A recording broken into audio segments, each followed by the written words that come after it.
Hey, thanks for visiting us at the Moonlight Arcade.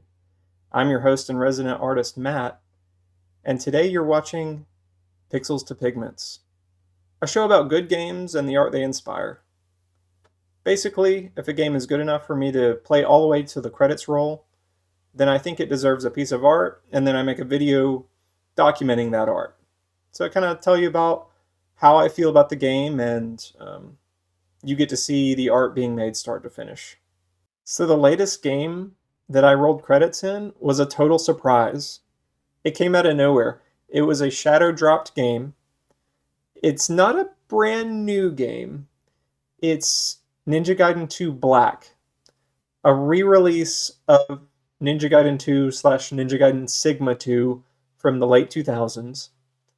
And they basically rebuilt the game in Unreal Engine 5.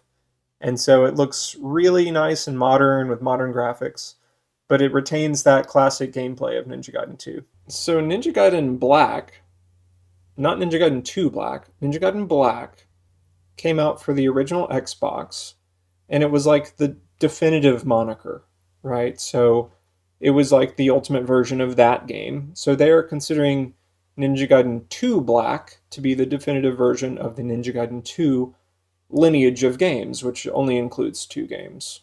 Well, three now. Anyway, let's show a little gameplay and I'll talk about what I liked and didn't like about the game.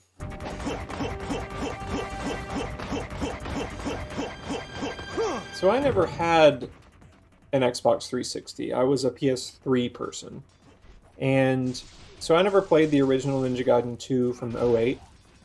But I heard it's really good in that the enemies are, they have lower health and there's more of them on screen.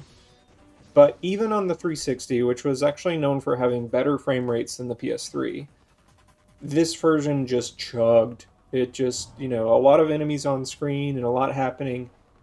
Push the frame rate down into the teens, if you're familiar with that sort of feel of a game. It's just horrible. Sigma 2 for the PS3 came out a year later, and it tried to do a lot to kind of mitigate those issues. So there were fewer enemies, but the enemies had more health as a balancing act. This didn't make for a better game. It just made for better performance. Marginally better, but still more playable than the first game, I would think. Especially if you did a direct port to the PS3, which was known for not exactly performing better. It had its own strengths, but performance-wise, it was not a great system. Interestingly, though, more changes from Sigma 2 were brought over to this final version of the game, Ninja Gaiden 2 Black. I imagine it's because they wanted to push visuals and keep performance. So they really just went with that lowest common denominator and kept fewer enemies on screen, but kind of gave them more health and maybe added a few more enemies, but not quite as many as the original Ninja Gaiden 2. Now, these games are notoriously difficult, even for somebody who's played a lot of like Devil May Cry games or any other sort of hack and slash action adventure. They're very hard, and they're very like precise in terms of how you need to time your attacks and you need to block and defend. And I just don't have the reflexes for those higher difficulties. I never could get through Ninja Gaiden Sigma 2, actually. I tried. I even tried it on PC, actually, a couple years ago. And I was glad to see that there is a difficulty mode called Hero Mode now. It In the past they called it Ninja Dog difficulty, and even under that I don't think I beat the game. But Hero Mode kind of makes it just more accessible for the average person to get through. And it's the only reason I saw the credits, I'll be honest. So if you're like me and you don't really enjoy a whole lot of challenge in games, like real life is challenging enough, I don't really need to go and have more challenge at the end of the day. So I enjoy a little bit more games on easy mode and stuff like that. I just don't feel like I have the time like to sink into a game in order to master it, and then try to retry levels over and over and over again. I just don't enjoy that. I feel that the lower difficulty actually offsets some of the downsides brought over from Sigma 2. Like I mentioned earlier, the enemies have more health in this one. So if you are getting through a bunch of enemies and it takes forever to kill them, you want to also take forever to kill.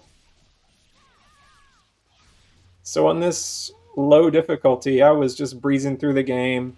I felt like a really powerful ninja and it was awesome, and I just kept going and going. And it's rare that a game gets those kind of hooks in me where I just say, okay, I need to play this again. I need to play this again. I need to get to the next level. I need to finish that level. Let's do another level, right? I love that. But I didn't love everything about the game. And it was really the parts that it was showing its age in. Like, platforming segments, never good in a game like this. I had no confidence in the jumps at all. Never do. The game is fast, but it's not fluid. Basically, when you hit an input, there's a fast action, but that action sometimes you don't know where it's going to lead you, where it's going to take you, and also when you're blocking, you're kind of locked into a position, and if you flick the stick, then you do a dash while blocking. So it's really not similar to a lot of modern games where there's a dedicated like dodge button. It kind of reminds me of early 3D games where you would kind of have to say you were aiming your sights. You couldn't move left and right. You were just in an aiming mode, and then you had to get out of aiming and then go back to moving or whatever.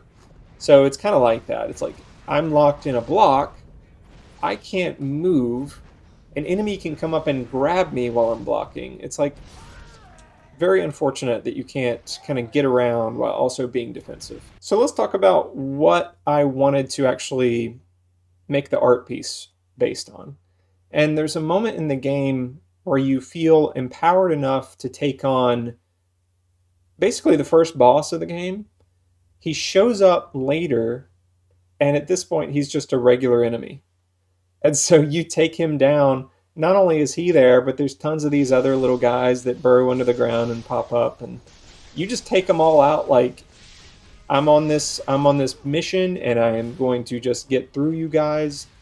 I don't care. I am going as fast as I can. I'm shredding you to pieces, and that's how awesome of a ninja I can be. Now there are tricks here. I know for a fact that the giant spider guy has a lower health bar, and he's just easier to beat all around. He's probably less aggressive, and he blocks fewer of your attacks and things like that. So he's just easier to beat.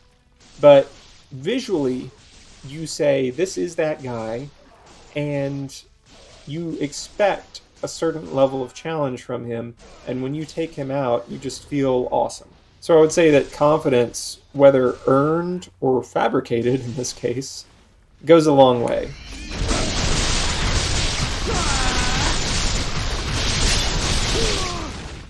All right, so let's jump into the painting. Now I'm starting this one with a red water-soluble sort of watercolor pencil.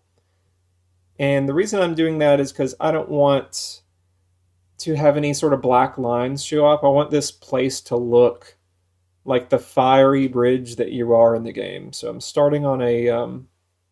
this piece of paper is actually toned with yellow and gesso.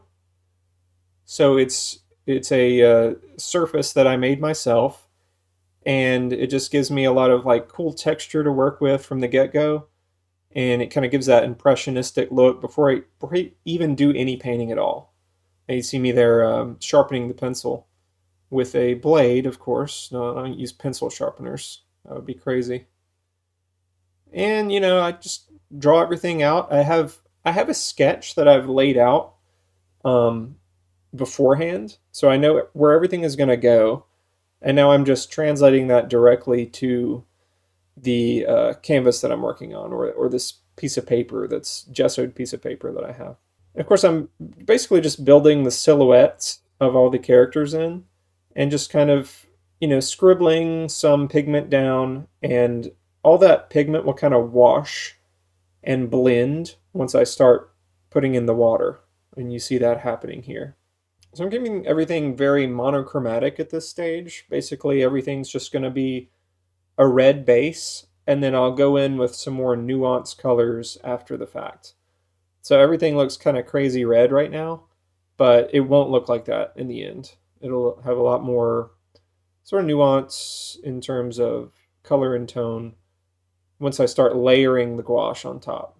And yes, I am using gouache for this one, starting with a very watercolory effect to begin. Of course, the pencil is basically watercolor, and it's just being diluted by a watery brush at the moment, but I'm going in with more opaque paint. And you see that here. So this is sort of a skin tone, or the grayish pieces of the suit and the weapons. And then I go in, I start doing some rocks. This sort of natural bridge sort of structure is all very rocky, and it leads you down a direct path to wherever the next part of the level is. So it's not a wide open place. It is a narrow funnel, which you either could spend defeating the enemies, or you could actually try to run past them if you really wanted to. But either way, it's basically just a straight line to your destination. Now, there were these weird, like, human faces in the background, like giant sculptures, and that's what those are. It's kind of this sort of Mount Rushmore look going on. Adding in some shadow here, some violet, sort of analogous to red violet shadow. It's not just black, it's everything has a lot of inherent color. Yes, maybe Ninja Gaiden 2 black, but I'm really not using any black at all. Now, I use this bristly brush mainly just to add texture to things, but I can also make some lines with it, which is what I'm doing here. I turn it one direction and I can do lines. It's a flat brush, but it's very bristly. So I turn it the flat way, or the wide way, and I can create basically contour strokes that give motion to the look of the character or the environment that I'm doing.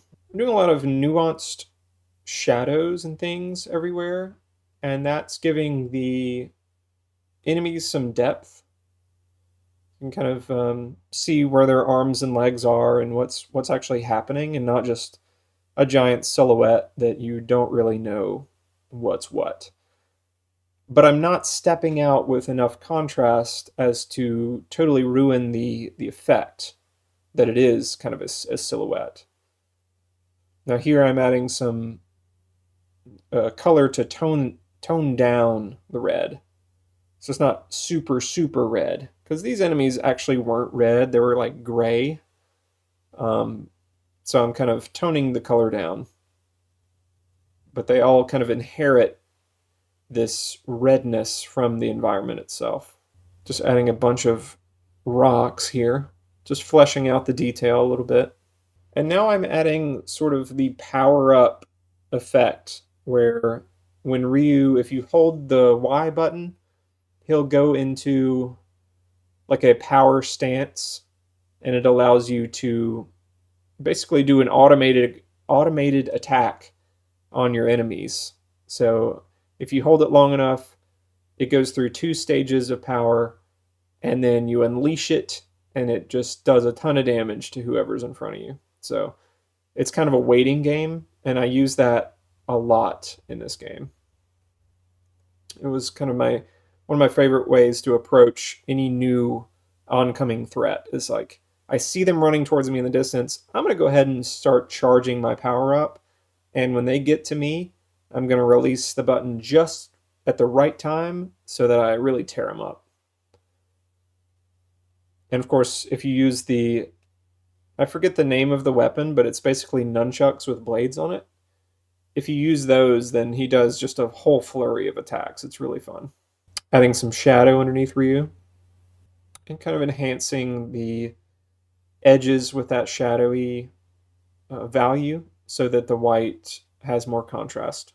This is kind of the stage of the painting where no major changes are happening. So you're not seeing these monumental shifts over time. It's really just piddling around with detail here and there so that you can bring the finished piece all together. You see me kind of refining some edges here and there as well. I mix a color as close as I can get to the background color, and then I opaquely paint over to kind of refine any of the edges that the watercolor effect has been laid down, and I'm not totally satisfied with where they are. So I can kind of sculpt and push things wherever I want them to go. Now, if you saw that, I was putting down, with a large brush, I was putting down a blob of color, and then with that little bristle brush, I was kind of pushing that color so that it was not just a blob. And so I was kind of blending it and pushing it in a direction to make it work well as a rock. So just a pretty interesting technique to try if you never have, to use two brushes at the same time. Now here I am adding a bunch of detail to the Spider Ninja.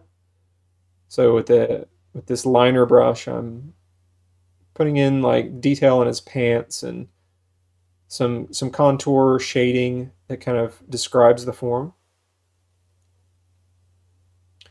And then I start in doing the same thing to the other little guys.